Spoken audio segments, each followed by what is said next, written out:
की ज्या महिला आयोगाला अध्यक्ष आहेत त्या अकार्यक्षम आहेत. या अनेक घटनांमधून आपण बघितलेलं आहे की त्या सत्ताधारी पक्षाच्या लोकांना पाठीशी घालण्याचं काम करतायत. त्यांच्या एकट्यांची नेमणूक झालेली आहे, त्याच्या खाली जे 6 सदस्य असतात त्या सदस्यांची देखील नेमणूक झालेली नाही.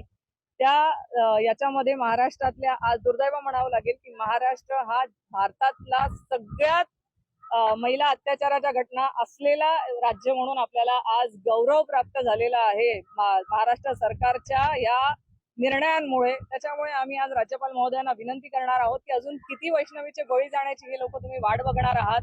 लवकरात लवकर पूर्ण वेळ जो महिला आयोगाला वेळ देऊ शकेल असा महिला आयोगाला अध्यक्ष नेमण्यात यावा, जेणेकरून 24/7 365 डेज तिथे अध्यक्ष नेमला जावा. राजभवनमध्ये तुम्ही सगळे शिष्टमंडळ जात आहात, असं तुम्हाला फक्त आतमध्ये सांगितलं प्रवेशाला तुम्ही विनंती करतात का, काय माहिती राहिली? आम्ही महाविकास आघाडी म्हणून आम्हाला तिथे बैठकीची वेळ मागण्यात आली होती, पण आताच मला कार्यालयातनं फोन आलाय की आम्ही फक्त तुम्हाला एकट्यांना अलाउड करणार आहोत. मी विनंती केलेली आहे की आम्ही महाविकास आघाडीच्या प्रमुख 3 नेत्यांना तरी त्यांनी परवानगी द्यावी, पण त्यांच्याकडनं अजूनही मला पॉझिटिव्हली रिस्पॉन्स आलेला नाही.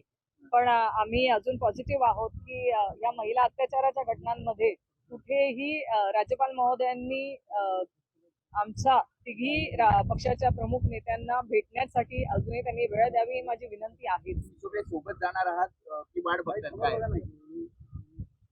एकतर खरं सांगते, कालपासून एकतर 24 तासाच्या आधी आपल्याला वेळ कळवायला हवी होती, पण मला ही काल रात्री 8:30 वाजता वेळ कळवण्यात आली. म्हणजे मी जळगाववरून 8:30 वाजता ठरवलं की मला यायचंय, कसं तरी एअरपोर्ट गाठलं. आमच्या जळगाववरून एअरपोर्ट पण उडत नाही, बरेचदा तिथून एअरपोर्टवरून विमानं उडत नाहीत. अशा परिस्थितीमध्ये कसं तरी मुंबईला पोहोचलोय.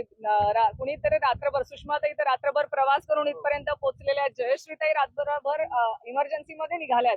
म्हणजे 24 तासाच्या आत तर आम्हाला अपॉइंटमेंटची वेळ देणं गरजेचं होतं, पण ती मिळालेली नाही. वेळेवर कळवलं तरी आम्ही इथे पोहोचलोय आणि इथे आल्यावर कळतंय की आता फक्त मी एकटी जाऊ शकेल. पण ठीक आहे, आम्हाला असं वाटतं कुठेतरी काहीतरी पाणी मुरतंय, पण आम्हाला तरी आमचा जे म्हणणं आहे ते राज्यपाल महोदयांपर्यंत पोहोचवायचं आहे आणि ते मी जाऊन पोहोचवणार. ताई, आज तुम्हाला आमंत्रण या ठिकाणी होतं का? आणि तुम्हाला ती महिला आयोगाची जी बैठक होती आज बोललेली आहे, त्याच्यामध्ये तुम्हाला आमंत्रण देण्यात आलेलं आहे का? मला तिथलं आमंत्रण देण्यात आलेलं आहे, पण मी जाणार नाहीये. मी आधीच सांगितलं, बैल गेला आणि झोपा केला.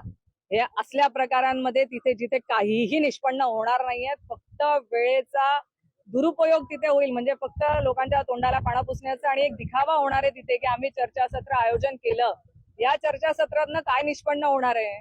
त्यासाठी जे वैष्णवीच्या केसमध्ये घडलेलं आहे त्या केसमध्ये तुम्ही महिला आयोगाच्या अध्यक्षांना जबाबदार का धरत नाहीये? त्यांचा राजीनामा घेणं गरजेचं असताना बैठकांचा फालतूपणा का लावलं?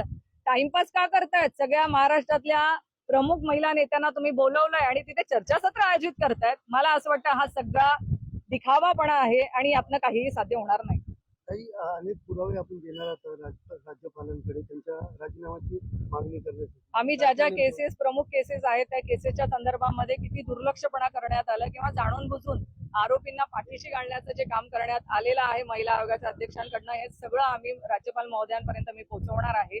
आणि मला त्यांच्याकडनं अपेक्षा आहे की ते निपक्षपाती आणि महिलांच्या प्रती, ज्या महिलांच्या मतांवरती हे आजचं सरकार उभं आहे, या महिलांची ताकद ओळखून यांनी आमच्या महिलांच्या पाठीशी उभं राहावं, जेणेकरून आमच्या माता भगिनींच्या वरती ज्या आज हुंडाबळीच्या केसेस आहेत, महिला अत्याचाराच्या केसेस आहेत, त्यांच्यावरती बलात्काराच्या केसेसमध्ये जी महाराष्ट्रामध्ये वाढ झालेली आहे, यासाठी न्याय मागण्यासाठी जे प्रमुख आम्हाला महिला आयोग म्हणून आमच्या आदरणीय पवार साहेबांनी जी स्थापना केलेली आहे, त्या महिला आयोगातनं न्याय मिळण्यासाठी तिथे हा अध्यक्ष बदलून द्यावा ही आमची मागणी आहे.